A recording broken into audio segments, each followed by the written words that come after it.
प्यारे किसान भाइयों, सभी किसान भाइयों को नमस्कार, सत श्री अकाल।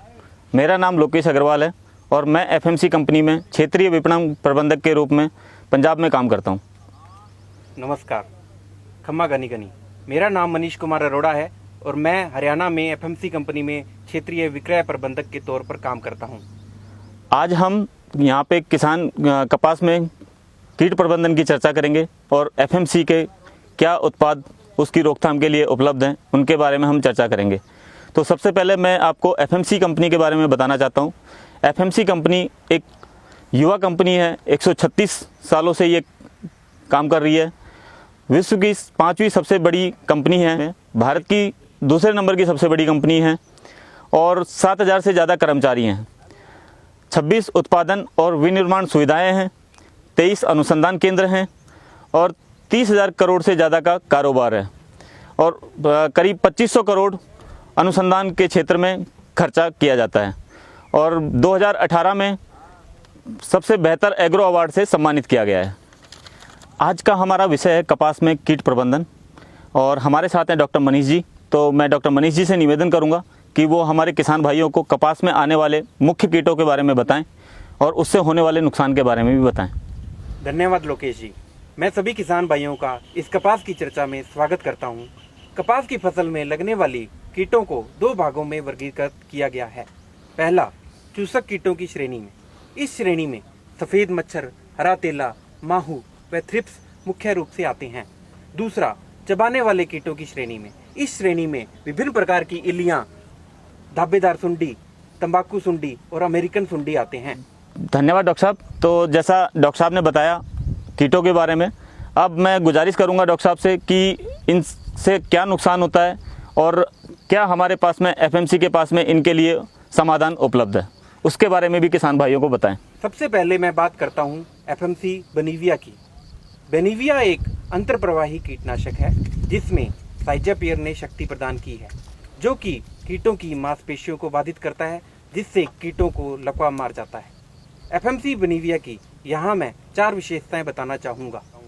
पहली विशेषता, क्रॉस स्पेक्ट्रम कार्यशीलता, मतलब कि चूसक व चबाने वाले दोनों कीटों पर काम करता है। दूसरा, फास्ट एक्टिंग तकनीक और पौधे के कटे फटे भागों को कीटों से बचाता है। तीसरी, पत्ती के आर पार जाकर काम करता है। और चौथी सबसे प्रमुख विशेषता कि यह लाभदायक कीटों को भी नुकसान नहीं पहुंचाता है। अब मैं किसान भाइयों को एफएमसी बेनिविया का इस्तेमाल करने का तरीका समझाता हूँ। एफएमसी बेनिविया का 2 बार स्प्रे करना अनिवार्य है। एफएमसी बेनिविया का 30 दिन की कपास की फसल में पहला स्प्रे 360 ml प्रति एकड़ की दर से छिड़काव करें और दूसरा स्प्रे ठीक 10 दिनों बाद पहले स्प्रे के 360 ml प्रति एकड़ की दर से छिड़काव करें। डॉक्टर साहब, अगर हम बात करें कपास की उत्तर भारत में, तो यहाँ पे किसान जो है 60 दिन तक कपास की फसल में बहुत ही कम छिड़काव करता है और इस बारे में आपका क्या कहना है? बहुत अच्छा सवाल है। ज़्यादातर पंजाब, हरियाणा और राजस्थान के कपास की खेती करने वाले किसानों को मेरा एक संदेश है। कपास की फसल जब 60 से 65 दिनों की अवस्था में पहुंचती है, तब तरह तरह के कीटों का हमला अमूमन हमें दिखता है, लेकिन उन कीटों की शुरुआत 30 दिन की फसल में ही शुरू हो जाती है। इसलिए शुरुआती वानस्पतिक अवस्था में यानी कि 30 दिन की फसल में एफएमसी की बेनिविया का इस्तेमाल करें और तरह तरह के कीटों से आप निदान पाएं। धन्यवाद मनीष जी। मैं सभी किसान भाइयों से निवेदन करूंगा कि कपास की फसल में पहला छिड़काव एफएमसी बेनिविया का 30 से 40 दिन की अवस्था में करें और उससे होने वाले लाभों का फ़ायदा लें और अपनी फसल में होने वाले कीटों के नुकसान से बचें। डॉक्टर मनीष जी, चर्चा को आगे बढ़ाते हुए मैं निवेदन करूंगा कि आप एफएमसी के और भी उत्पादों के बारे में किसान भाइयों को जानकारी दें। मैं किसान भाइयों को बताना चाहूँगा, जैसे ही कपास की फसल 60 दिनों तक पहुँचती है, वैसे ही थ्रिप्स व हरे तिल्ले का हमला शुरू हो जाता है। अमूमन इन दोनों मच्छरों का हमला नए पत्तों की निचली सतह पर देखने को मिलता है, जिससे पत्ता पीला व मुड़ जाता है। इसके नियंत्रण के लिए मैं किसान भाइयों को एफएमसी सुरक्षा समाधान के उत्पादों में से एक एफएमसी मार्शल का छिड़काव करने की सिफारिश करूंगा।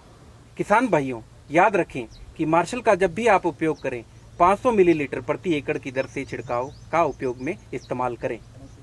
डॉक्टर साहब, अगर सफ़ेद मक्खी का हमला कपास की फसल में हो तो एफएमसी के कौन से उत्पाद इस्तेमाल करने चाहिए?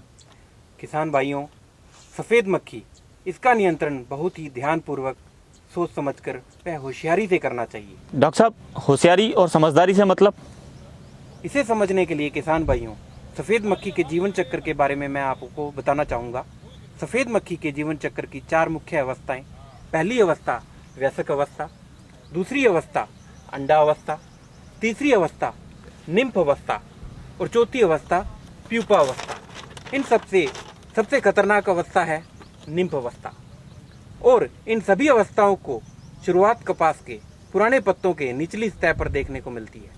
इसके समाधान में सफ़ेद मक्खी के वयस्क को मारने के लिए एफएमसी टाल स्टार 300 से 350 मिलीलीटर प्रति एकड़ की दर से 200 लीटर पानी में डालकर इस्तेमाल करें। और याद रखें कि ठीक 10 दिनों बाद यानी कि 70 से 90 दिन की फसल में एफएमसी अमेडिस का 500 मिलीलीटर प्रति एकड़ की दर से 200 लीटर पानी में डालकर छिड़काव करें, जो कि अंडों व निम्फ के ऊपर काम करेगी, जिससे कपास की फसल में सफ़ेद मक्खी का कारगर नियंत्रण होगा। डॉक्टर साहब, मैं आपसे एक जानकारी और चाहूँगा किसानों के हित के लिए। कई बार हमने देखा है कि कपास की फसल में सुंडियों का हमला हो जाता है, तो उसके लिए हम किसान भाइयों को क्या समाधान बता सकते हैं? आप थोड़ा विस्तार में बताइए। जी लोकेश जी, आजकल मुख्यतः कपास की फसल में इल्लियों का प्रभाव भी देखने को मिलता है। इल्लियों के प्रभाव को रोकने के लिए एफएमसी कंपनी का एक उत्पाद जिसका नाम कोराजन है, इसका आप उपयोग कर सकते हैं। 60 ml प्रति एकड़ की दर से 200 लीटर पानी में डालकर इस्तेमाल करें और अपनी फसल को आप विभिन्न प्रकार की इल्लियों से बचाएं। धन्यवाद डॉक्टर साहब। किसान भाइयों, आज हमने चर्चा की कपास में कीट प्रबंधन के बारे में, और डॉक्टर मनीष जी ने एफएमसी के उत्पादों के बारे में बहुत अच्छे से बताया। अब मैं एक सवाल और करना चाहूँगा डॉक्टर मनीष जी से कि आप हमें कपास में होने वाली बीमारियों के बारे में बताएं और उसमें एफएमसी के कौन से उत्पाद सक्षम हैं या उसके नियंत्रण में काम करते हैं, उनके बारे में भी बताएं। ज़्यादातर किसान कीटों के लिए ज़्यादा चिंतित रहते हैं, बीमारियों के बारे में चर्चा नहीं होती।